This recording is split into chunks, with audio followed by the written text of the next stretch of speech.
আজ আমি আপনাদের সাথে লোটে মাছের সুস্বাদু একটা রেসিপি শেয়ার করব।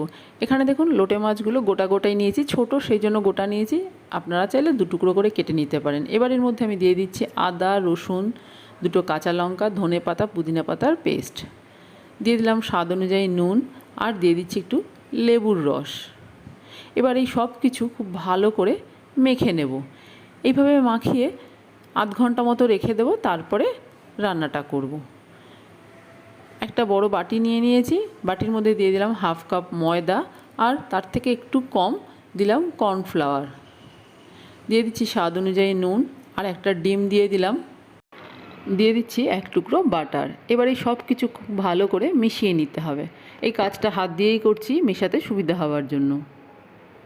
দেখুন সব কিছু খুব ভালো করে মিশিয়ে নিয়েছি। এবার অল্প অল্প করে জল দিয়ে একটা ঘন ব্যাটার তৈরি করব।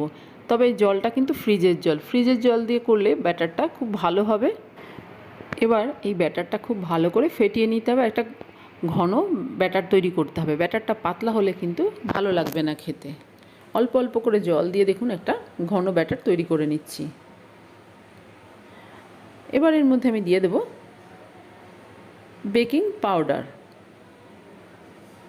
আবার একটু ভালো করে নেড়ে চেড়ে মিশিয়ে দিচ্ছি। ব্যাটার আমার একদম রেডি হয়ে গেছে। এদিকে দেখুন তেলও গরম করতে বসিয়ে দিয়েছি। একটা করে মাছ নেব, আর এই ব্যাটারে ভালো করে কোট করে নেব।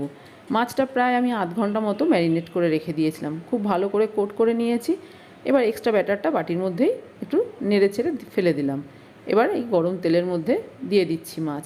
একবারে বেশি মাছ দেবেন না, আমি দুটো করে মাছ দিয়ে ভাজছি। আর তেলটা কিন্তু খুব ভালো মতো গরম করতে হবে, এবং হাই ফ্লেমেই এই ভাজাটা করে নিতে হবে। খুব চটপট দেখবেন ভাজাটা হয়ে যাবে, আর দারুণ হয় খেতে। তবে এই ফিশ ব্যাটার ফ্রাই বা লোটে মাছের ফিশ ব্যাটার ফ্রাইটা কিন্তু গরম গরম খাবেন, ঠান্ডা হয়ে গেলে খেতে অতটা ভালো লাগবে না।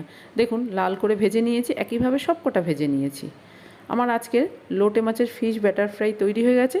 লোটে মাছের অনেক রকম রেসিপি খেয়েছেন, একবার এই রেসিপিটা বানিয়ে খেয়ে দেখুন, বারবার খেতে ইচ্ছা করবে।